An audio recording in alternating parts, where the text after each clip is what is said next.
Hello student, mission academy YouTube channel में आपका स्वागत है। स्टूडेंट, मैं आज बात करूंगा वेक्टर प्रोडक्ट के बारे में, यानी जिसको क्रॉस प्रोडक्ट के नाम से भी जाना जाता है। देखिए, इससे पहले आपको जो है वेक्टर का अदर लेक्चर जो है आपके जो है ये प्लेलिस्ट में आपको मिल जाएगा। इसलिए सबसे पहले आप जो है अपने प्लेलिस्ट में जाइए और प्लेलिस्ट में जो है चेक कीजिए सभी जो है वीडियो देखे हैं या नहीं। तो वेक्टर का प्लेलिस्ट में सब वीडियो देखिए। और आज का बात करेंगे वेक्टर प्रोडक्ट के बारे में, यानी क्रॉस प्रोडक्ट के बारे में। और आपको क्रॉस प्रोडक्ट के बारे में बता दें कि क्रॉस प्रोडक्ट ये क्लास करने के बाद आपको क्रॉस प्रोडक्ट का कोई भी क्वेश्चन आपको नहीं बचेगा, किसी भी प्रकार का कंसेप्ट नहीं बचेगा। क्रॉस प्रोडक्ट का जो है मेन टर्म देखेंगे, उसका जो है कैसे किया जाता है क्रॉस प्रोडक्ट, उसका कुछ प्रॉपर्टी देखेंगे, उस पर आधारित कुछ क्वेश्चन करेंगे। ठीक है, तो चलिए आज का क्लास जो है वेक्टर को मल्टीप्लाई किया जाता है, तो दो वेक्टर का मल्टीप्लाई जो है स्केलर भी हो सकता है, वेक्टर भी हो सकता है। और यदि दो वेक्टर का मल्टीप्लिकेशन वेक्टर आता है तो उसको बोलते हैं क्रॉस प्रोडक्ट। और यदि दो वेक्टर का मल्टीप्लाई स्केलर आ जाए तो उसको बोलते हैं स्केलर प्रोडक्ट या डॉट प्रोडक्ट बोला जाता है। तो आज बात करेंगे स्केलर वेक्टर प्रोडक्ट के बारे में, यानी वेक्टर कैसे प्रोडक्ट निकालते हैं, क्रॉस प्रोडक्ट कैसे किया जाता है। तो चलिए आज का क्लास जो है शुरू करते हैं। क्लास में जो है बात करते हैं क्रॉस प्रोडक्ट। क्रॉस प्रोडक्ट में देखिए, यदि दो वेक्टर को मल्टीप्लाई करेंगे, वेक्टर मल्टीप्लाई वेक्टर, अगर दो वेक्टर का मल्टीप्लाई करेंगे तो इक्वल टू भी क्या आएगा, वेक्टर ही आएगा। अब देखिए, वेक्टर इस आने का मतलब है इसमें दो चीज आएगा। वेक्टर आने का मतलब इसमें दो चीज आएगा। एक आएगा मैग्नीट्यूड आएगा, एक क्या आएगा, मैग्नीट्यूड आएगा, और एक आएगा डायरेक्शन आएगा। एक आएगा डायरेक्शन, एक मैग्नीट्यूड आएगा, एक डायरेक्शन। तो मैग्नीट्यूड देखिए, डॉट प्रोडक्ट में भी तो मैग्नीट्यूड था, माप था, लेकिन डायरेक्शन नहीं था। इसमें एक अदर चीज आ जाता है, डायरेक्शन। तो देखिए, ए क्रॉस बी का जो बात है, ए क्रॉस बी जो होता है, A cross B vector, A vector cross B vector, इसका वैल्यू होता है ए वेक्टर का मॉडुलस बी वेक्टर का modulus sine theta into n cap. यहां से यहां तक का जो बात है, यहां से यहां तक, यानी ए वेक्टर का मॉडुलस बी वेक्टर का मॉडुलस साइन थीटा। तो ए वेक्टर का मॉडुलस बी वेक्टर का मॉडुलस इनटू साइन थीटा है, ये दिखाता है मैग्नीट्यूड। ये क्या दिखाता है, मैग्नीट्यूड दिखाएगा, ये मैग्नीट्यूड दिखाएगा। N cap is the direction, ये क्या दिखाएगा, डायरेक्शन दिखाएगा। देखिए, इस प्रकार से ये जो है ए क्रॉस बी जो होगा एक प्रकार का क्या हो जाएगा, वेक्टर हो जाएगा। ये एक प्रकार का वेक्टर हो जाएगा जिसमें ए मॉडुलस, ए का मॉडुलस ये तो स्केलर है, बी मॉडुलस भी स्केलर है, साइन थीटा भी स्केलर है। इसका मतलब ये पूरा पार्ट का पूरा जो है ये पूरा स्केलर है, ये है स्केलर। लेकिन एन कैप जो है ये क्या है, एक प्रकार का वेक्टर है, जिसको बोलते हैं यूनिट वेक्टर।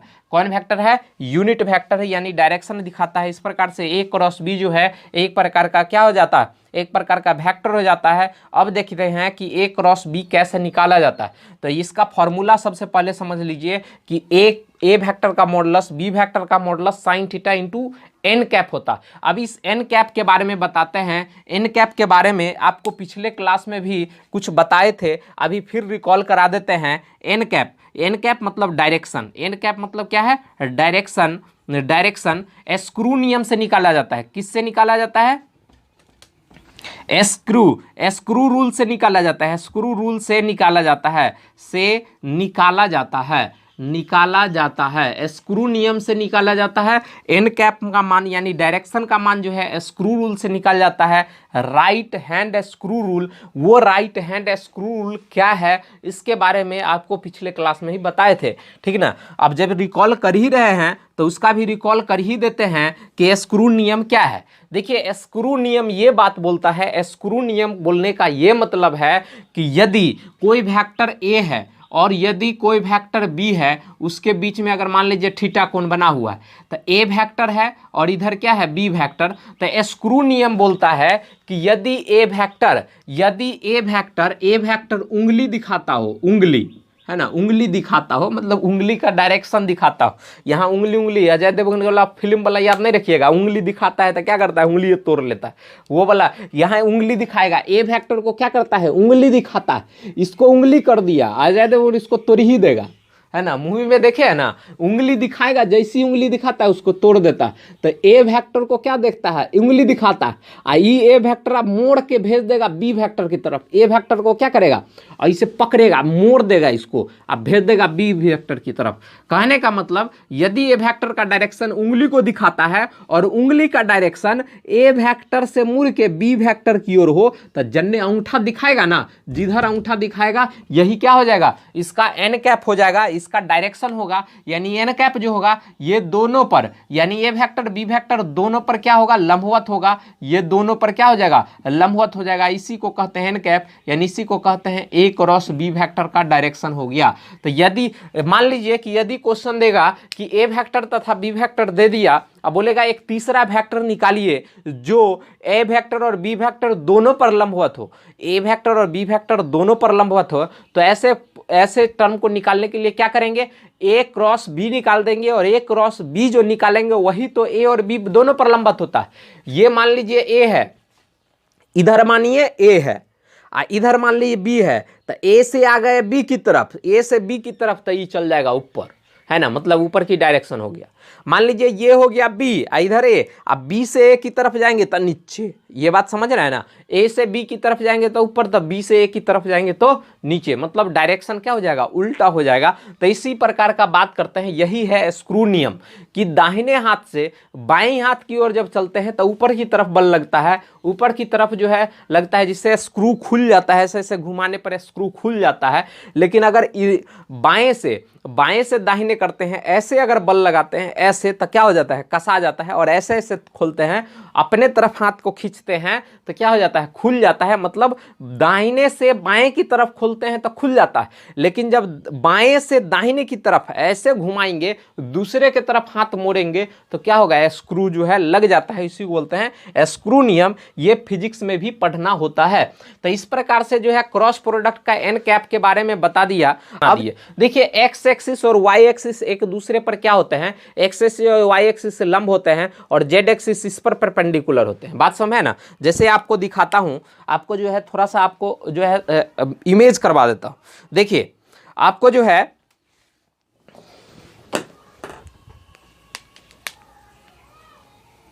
देखिए इस प्रकार का जो है, इस प्रकार का होता है, इस प्रकार का। यहां पर देखिए आपको अच्छे से जो है समझाते हैं, यहां पर अच्छे से समझिए।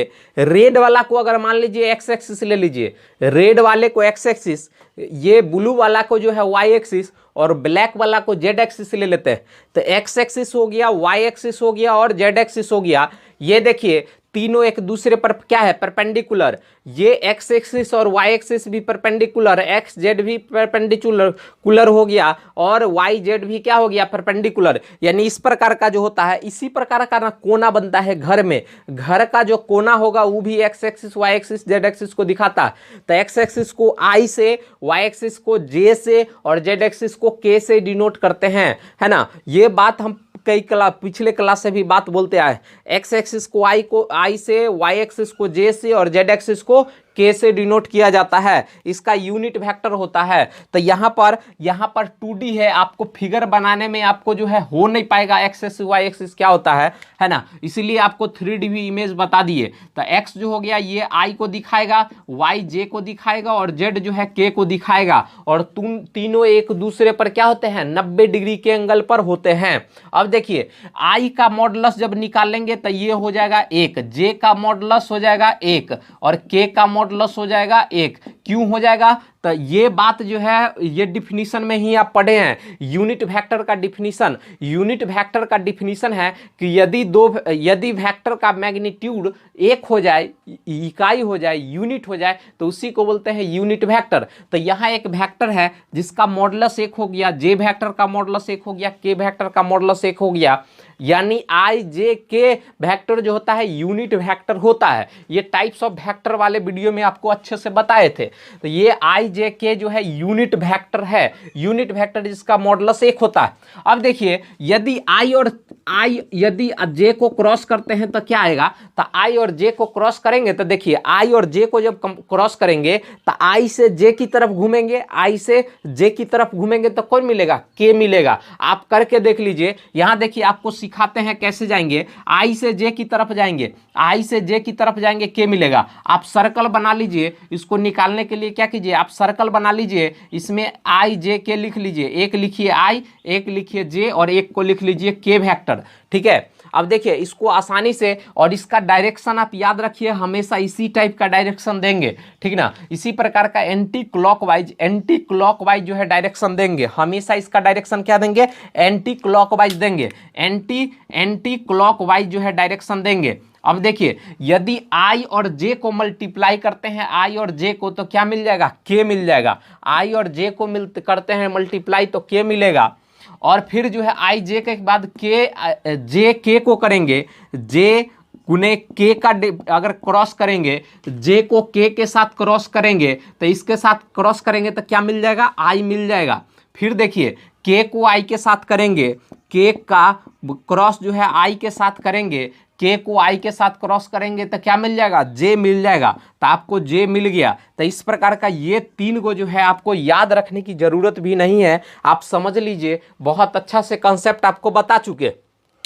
ये क्या बोले, एक सर्कल बना लीजिए और इसका डायरेक्शन एंटी क्लॉकवाइज दे दीजिए, आई जे के सीरियली लिख लीजिए, आपको दो कोई चीज का जो है तीसरा आ जाएगा, आई जे का क्या हो जाएगा, के हो जाएगा, के जे का क्या हो जाएगा, आई हो जाएगा, के आई का क्या हो जाएगा, जे हो जाएगा। इस प्रकार से ये जो है फॉर्मूला बन गया। आपको ये फॉर्मूला याद रखना बहुत जरूरी है कि आई क्रॉस जे क्या होता है, जे क्रॉस आई के क्या होता है, के क्रॉस आई क्या होगा, क्योंकि ये जो है आपको फॉर्मूला हमेशा और हमेशा एग्जाम में जो है पूछते रहता है। साथ ही साथ आपको कुछ जरूरी टर्म में भी जो है इस्तेमाल होगा, कहीं पे जो है जो थ्योरी होगा उसमें जरूरत पड़ जाएगा, इसलिए आप इसको जो है अच्छे से जरूर ध्यान में रखिए। तो ये जो है आप आसानी से जो है याद रख सकते हैं। अब देखिए और भी कंडीशन बन जाएगा, और कंडीशन क्या हो जाएगा, यहाँ पे कंडीशन अगर उल्टा ले लेते हैं, आई को के से मल्टीप्लाई कर देते हैं, आई को क्या करते हैं के से, अब तक घूम रहे थे इधर आई से जे से कर रहे थे, अब उल्टा डायरेक्शन में चलते हैं, इधर घूम गए तो आई को के से करेंगे तो क्या आएगा, जे आएगा, लेकिन उल्टा चल रहे हैं तो माइनस जे लिखेंगे, उल्टा चल रहे हैं तो क्या लिखेंगे, माइनस जे लिखेंगे। आई से के की तरफ जाएंगे तो माइनस जे होगा, के से जे की तरफ, के से जे की तरफ जाएंगे तो माइनस आई होगा, तो के क्रॉस जे लिखेंगे तो क्या होगा, माइनस आई हो जाएगा। जे को केस की तरफ जाएंगे, जे क्रॉस आई की तरफ जाएंगे, जे को आई की तरफ जाएंगे तो माइनस के हो जाएगा। तो इस प्रकार से नेगेटिव वाला का भी बात देख लिए, नेगेटिव वाला का भी बात देखिए कि आई जे को करते हैं तो के मिलता है, ये पॉजिटिव वाला, ये पॉजिटिव वैल्यू वाला आया, ये नेगेटिव डायरेक्शन वाला आया। और नेगेटिव डायरेक्शन वाला याद रखने के लिए अलग से कोई काम नहीं करना है, आप एक सर्कल बनाइएगा, आराम से पूरा का पूरा फॉर्मूला याद रख लीजिएगा, ठीक है। अब देखिए अब एक और टाइप का जो है फॉर्मूला बताते हैं, और टाइप का फॉर्मूला बताएंगे जो आपको मदद करेगा क्वेश्चन बनाने में। यदि सेम से मल्टीप्लाई कर देंगे तब क्या होगा, सेम से मल्टीप्लाई कर देंगे तब क्या होगा, ठीक है। जैसे क्रॉस डॉट प्रोडक्ट में भी देखे थे, यदि मान लीजिए आई को आई से मल्टीप्लाई कर दे, आई को आई से मल्टीप्लाई कर दे तो क्या हो जाएगा, आई को आई से मल्टीप्लाई कर देंगे, आई को आई से मल्टीप्लाई कर देंगे तो क्या होता है, आई क्रॉस आई, आई का क्रॉस जे का क्रॉस, जे वेक्टर का modulus into n cap, n cap का डायरेक्शन जो है ना, एन कैप का डायरेक्शन आई को आई से करेंगे, आई का मॉडुलस जे का मॉडुलस साइन थीटा, तो साइन कितना हो जाएगा, साइन जो है आई और आई के बीच का एंगल, आई और आई का बीच का एंगल कितना हो जाएगा, 0 डिग्री हो जाएगा, sine 0 degree into n cap. Sine 0 का मान 0 होता है, इसीलिए सब में गुना करेंगे 0 से तो आराम से हो जाएगा 0। तो हमेशा याद रखना है क्रॉस प्रोडक्ट में कि सेम को क्रॉस करते हैं ना, सेम के साथ जब क्रॉस होता है तो वो 0 हो जाता है। जब सेम के साथ क्रॉस करेगा, अब हम अपने से लड़ाई करेंगे तो 0 तो हो ही ना जाएंगे, कोई आदमी खुद से लड़ाई करेगा तो वो 0 हो ही जाएगा। तो इसलिए सेम के साथ क्रॉस का मतलब होता है झगड़ा, होता है कि नहीं, क्रॉस नहीं देखते हैं कि अगर मान लीजिए कि कोई जो है एकदम क्रॉस साइन लगाए ले रहता है, क्रॉस साइन तलवार ऐसे क्रॉस रखेगा, जहां झगड़ा करता है वो सब क्रॉस साइन से दिखाता है। तो जब दो आदमी के बीच झगड़ा होगा तब तो भाई कुछ कहा भी जा सकता है कि जीत होगी कि हार, लेकिन खुद से झगड़ा अगर कोई कर लेगा, अपने से हम मारेंगे, तलवार अपने देह पर चला लिए, अपने देह पर चाकू छुरा चला लिए, तो इसका मतलब कि हार पक्का है।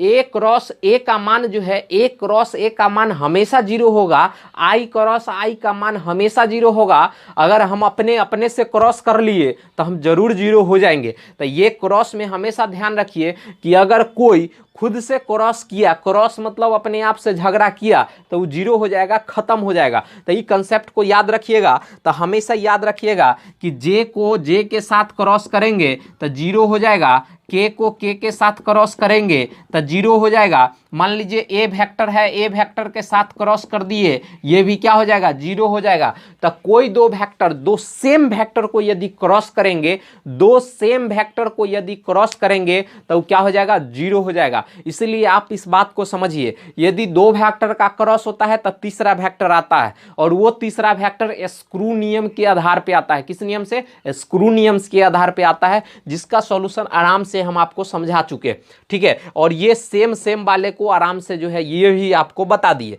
अब आपको बता के दिखाते हैं कि ए क्रॉस बी कैसे निकालते हैं, ए क्रॉस बी कैसे निकालते हैं, फिर इसका प्रॉपर्टी कुछ देखेंगे।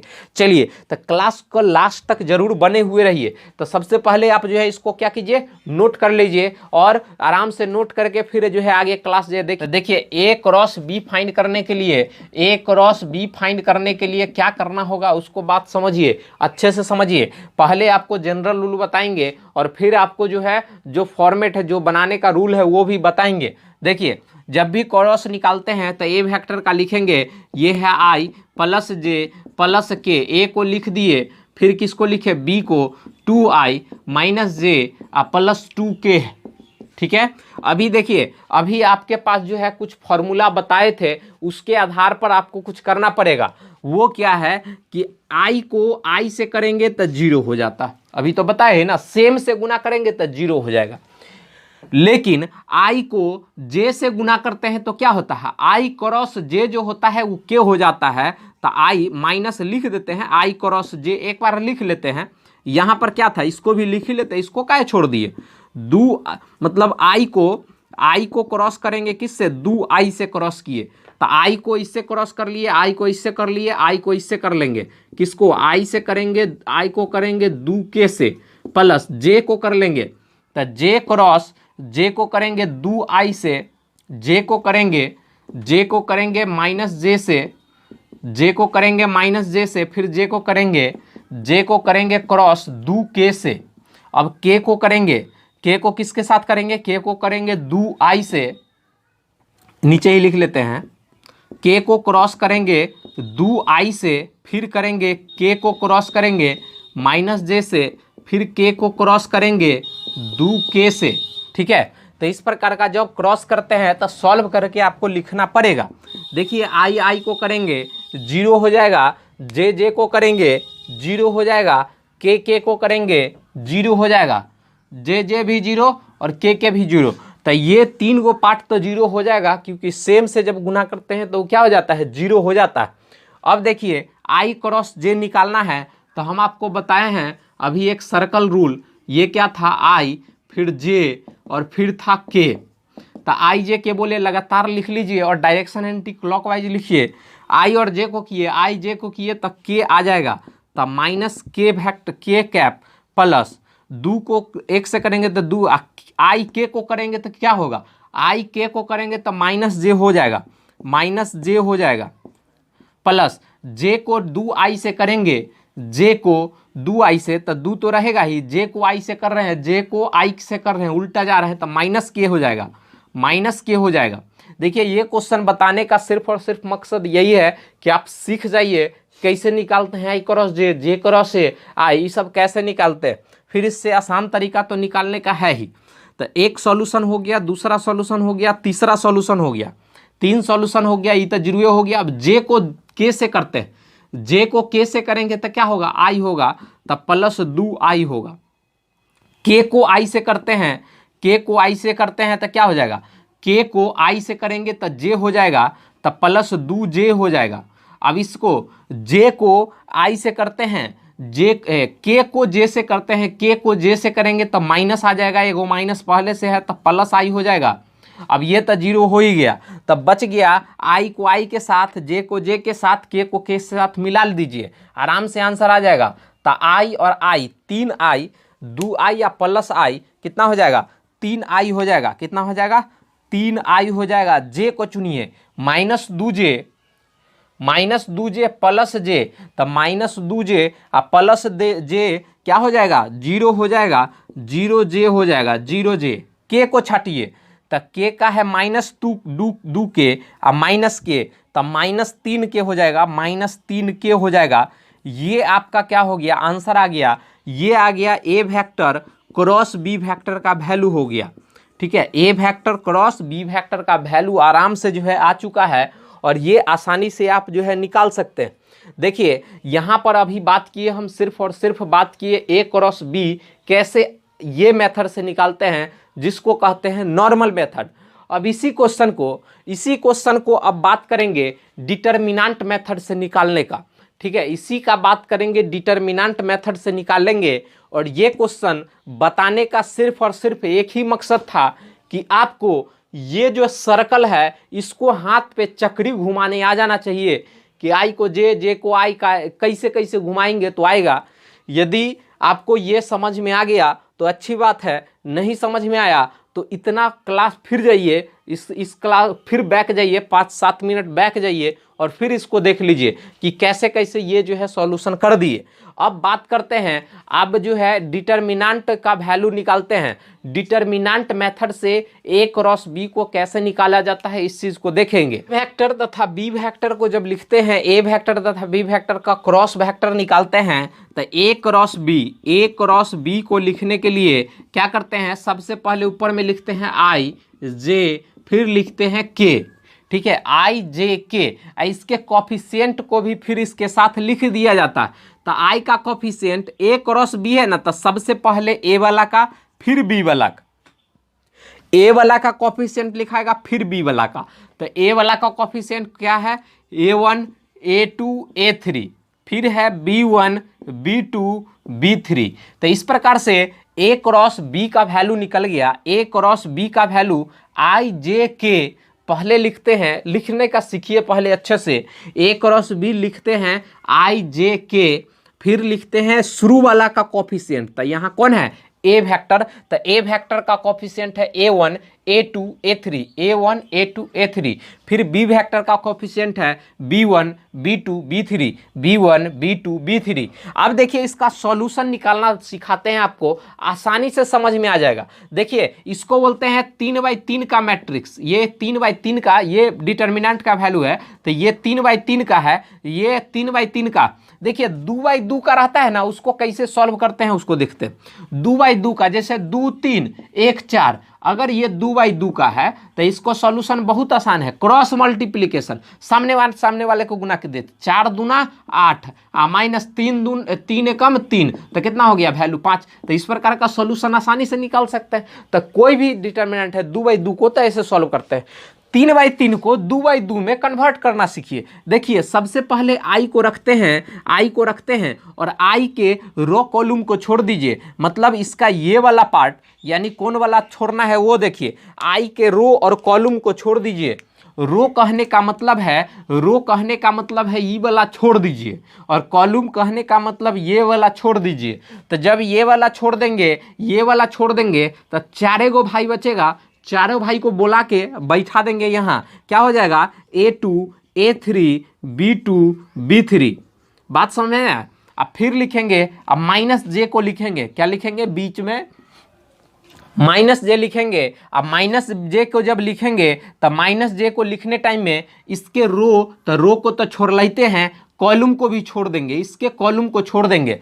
तो क्या बचेगा, इसमें भी 4 भाई बचेगा, a1 b1 a3 b3। तो a1 a3 अब b1 b3 यही बचा प्लस। अब जो है, अब बात करेंगे तीसरा का, मतलब k का।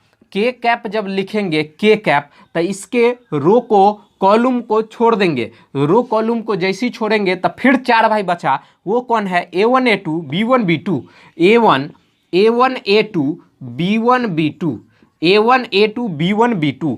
अब जो है अब 2/2 का बन गया और 2/2 का सॉल्यूशन आराम से निकाल सकते हैं, 2/2 का सॉल्यूशन आराम से जो है आप निकाल सकते हैं। अभी मैं आपको बताया कि क्रॉस मल्टीप्लाई करके निकालना है। तो देखिए एक लाइन और है और एक लाइन और बहुत अच्छा से समझ लीजिए, वो क्या है, आई को लिखेंगे, देखिए क्रॉस मल्टीप्लाई ऐसे करते हैं, इसको ऐसे इसको इधर, तो यहाँ लिखेंगे A2B3 माइनस B2A3, है ना, इसको ऐसे फिर इधर वाले को मल्टीप्लाई करते हैं।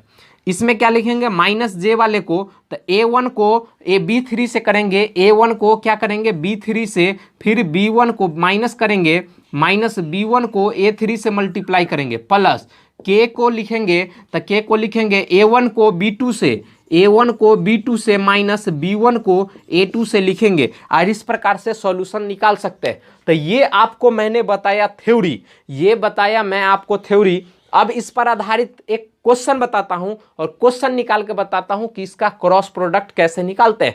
यहां तक A1 A2 B3 लिए, अब लिखेंगे, देखिए ये सब थ्योरी रहना आपके पास बहुत जरूरी का चीज है।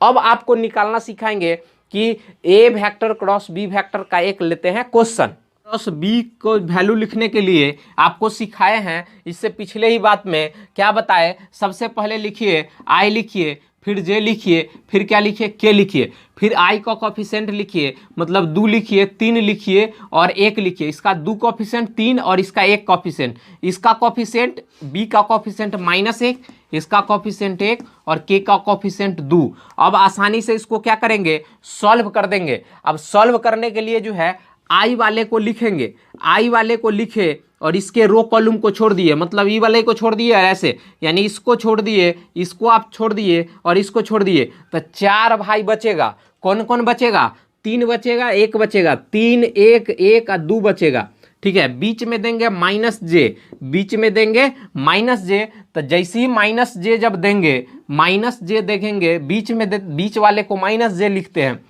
इसमें प्लस, इसमें माइनस, इसमें प्लस, ये ध्यान रखिएगा। J को लिखेंगे माइनस, तो इसके रो कॉलम को छोड़ दीजिए, तो रो को तो छोड़ लेते हैं, कॉलम को भी छोड़ दिए, तो क्या बचेगा, 4 भाई, 2 1 -1 2, तो 2 हो गया, 2 1 -1 2, जैसे लिखे वैसे ही लिखिएगा, प्लस अब बचेगा K कैप के साथ कौन आएगा, इसके रो कॉलम को जो है छोड़िए, तक रो को छोड़ चुके हैं, कॉलम को भी छोड़ दिए, तो कॉलम को छोड़ दिए, तब बचेगा 4 भाई। कौन कौन बचा, 2 3 -1 1, तो 2 3 -1 1। और सॉल्व करने के लिए आपको बताए क्रॉस मल्टीप्लाई कीजिए, सामने नीचे, सामने वाले को डायगोनली क्रॉस, 3 को देंगे 2 से गुना करेंगे, तो 3 दूना हो जाएगा 6, और 1 को करेंगे 1 से गुना, तो 1, तो -1 लिख लेंगे, -J। अब इसके साथ फिर 2 को 2 से करेंगे, 2 को 2 से, तो कितना हो जाएगा 4, बीच में देंगे माइनस, 1 को -1 से करेंगे तब -1 हो जाएगा। इस प्रकार से +1 जो है दोनों माइनस मिलके हो जाएगा। K के साथ करेंगे, 2 को 1 से करेंगे तो कितना हो जाएगा, 2 हो जाएगा, और 3 को -1 के साथ जब मल्टीप्लाई करेंगे, 3 को -1 के साथ जो मल्टीप्लाई करेंगे तो वो हो जाएगा -3, माइनस लगेगा +3। देखिए इस प्रकार से आंसर हाजिर है। आंसर क्या है, 6 में से 1 गया तो 5I, 4 1 5J, -5J, इधर 3 2 5K। इस प्रकार से ये आंसर आ चुका है। देखिए आपको एक जनरल मेथड से भी आपको निकालना A क्रॉस B बताया, और फिर जो है डिटर्मिनेंट मेथड से बताया। और डिटर्मिनेंट मेथड में आप ध्यान सिर्फ इतने ही दीजिए कि डिटर्मिनेंट मेथड लिखने आना चाहिए। तो लिखने के लिए आपको बताया कि A क्रॉस B लिखते हैं तो सबसे पहले ऊपर में क्या लिखते हैं, IJ के, इसमें सब में कॉमन ही रहेगा। जिस 2 वेक्टर का क्रॉस निकालना है तो सबसे पहला वेक्टर वाले को कोफिशिएंट लिख लेंगे, फिर दूसरा वाले वेक्टर का कोफिशिएंट लिख लेंगे और इसको सॉल्व कर लेते हैं। सॉल्व करने के लिए इस 3/3 को 2/2 बना देंगे और 2/2 को आसानी से सॉल्व कर सकते हैं। ठीक है, तो आपको जो है समझ में आ गया होगा। और यदि आपको समझ में नहीं आया तो इस जो है इस क्लास को फिर पीछे से जाइए, 5-7-10 मिनट पीछे चले जाइए और फिर रिकॉल कर लीजिए कि सॉल्व कैसे किए। और ध्यान देने वाली बात यह है कि यदि आप ये क्वेश्चन देख के बनाए हैं तो आप जो है वीडियो पॉज करके आप खुद से भी एक बार बना लीजिए, नहीं बनता है तो एक बार फिर वीडियो देख लीजिए और फिर आगे बढ़िए। तो ये था A क्रॉस B का पर आधारित क्वेश्चन, इस पर आधारित थ्योरी भी बताए, इस पर आधारित क्वेश्चन भी बताए। तो जैसे मैं आपको बोला था कि A क्रॉस B का जो है थ्योरी देखूंगा, क्वेश्चन देखूंगा, कुछ प्रॉपर्टी देखूंगा। तो अब चलते हैं क्रॉस प्रोडक्ट का प्रॉपर्टी। क्रॉस प्रोडक्ट का प्रॉपर्टी में पहला चलते हैं कॉम्यूटेटिव। कॉम्यूटेटिव का बात पहले भी कर चुके हैं, कॉम्यूटेटिव रूल। देखिए कॉम्यूटेटिव, यदि A क्रॉस B, A को B से क्रॉस करते हैं और B को A के साथ करते हैं तो दोनों बराबर नहीं होता। तो A क्रॉस B और B क्रॉस A बराबर नहीं होता, क्योंकि ये निकाले A क्रॉस B या निकाले B क्रॉस A बहुत अलग है, दोनों में अंतर है। लेकिन बात समझिए कि यदि A से B की तरफ जाएंगे, ए से मान लीजिए एक ये वेक्टर है और ये वेक्टर है, ये है ए और ये है बी। यदि ए से बी की तरफ चलते हैं, ए से किधर चलते हैं, बी की तरफ चलते हैं, ए से बी की तरफ चलते हैं, इसको उंगली दिखाते हैं, इधर चलते हैं तो अंगूठा ऊपर की तरफ जाता है। और बी से ए की तरफ है, बी से ए की तरफ उंगली घुमाएंगे, उंगली रहना चाहिए बी डायरेक्शन में, घुमाएंगे ए डायरेक्शन में, उंगली बी डायरेक्शन में, घुमाएंगे ए डायरेक्शन में, तो किधर जाएगा उंगली, अंदर की तरफ। यानी सिर्फ और सिर्फ एक के अंतर है कि अंगूठा कभी बाहर हो जाता है, कभी अंतर। यानी दोनों बराबर तो नहीं है, लेकिन दोनों में एक रिलेशन है कि ए क्रॉस बी जो होगा ना माइनस बी क्रॉस ए हो जाएगा, माइनस बी क्रॉस ए हो जाएगा, सिर्फ डायरेक्शन का फर्क है। ठीक है, तो ये है कॉम्यूटेटिव रूल। ये क्या है, कॉम्यूटेटिव रूल। अब चलते हैं अगला रूल। अगला है एसोसिएटिव।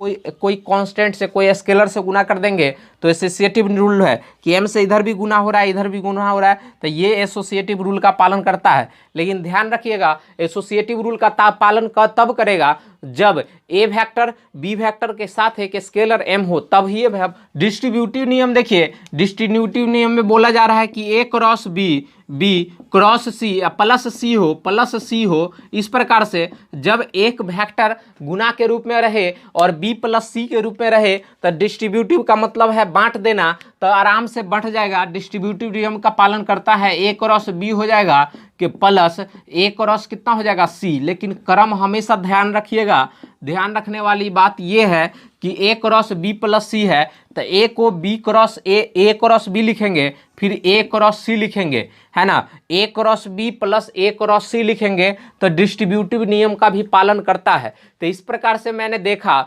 आपको बताया कि क्रॉस प्रोडक्ट जो होता है, वेक्टर का क्रॉस प्रोडक्ट, वो एसोसिएटिव नियम का पालन करता है ना। एसोसिएटिव नियम डिस्ट्रीब्यूटिव नियम का पालन करता है, कॉम्यूटेटिव नियम का पालन नहीं करता है, लेकिन वो सिर्फ और सिर्फ माइनस का अंतर होता है। तो इस प्रकार से ये सब प्रॉपर्टी है, इस पर आधारित क्वेश्चन आप लोग जो है बनाइएगा। अब अगले क्लास से जो है आपको वेक्टर पे आधारित जितने सारे क्वेश्चन हैं और जो क्लास 12 का एनसीईआरटी चैप्टर नंबर 10 का जो क्वेश्चन का जो है सॉल्यूशन अगले क्लास से जो है वेक्टर का करवाऊंगा। इसलिए आप हर क्लास को अच्छे से देखिए और साथ ही साथ कमेंट करके बताइए ना वीडियो आपको कैसा लग रहा है ना। तब तो हमको पता चलेगा कि कैसा वीडियो जो है आप लोग को महसूस हो रहा है। ठीक है, क्योंकि आप लोग के लिए इतना मेहनत करते हैं तो लाइक करना भी बनता है और अपने दोस्तों को शेयर भी कीजिए और चैनल को आप सब्सक्राइब भी कर लीजिए। चलिए मिलते हैं नेक्स्ट वीडियो में, तब तक के लिए जय हिंद।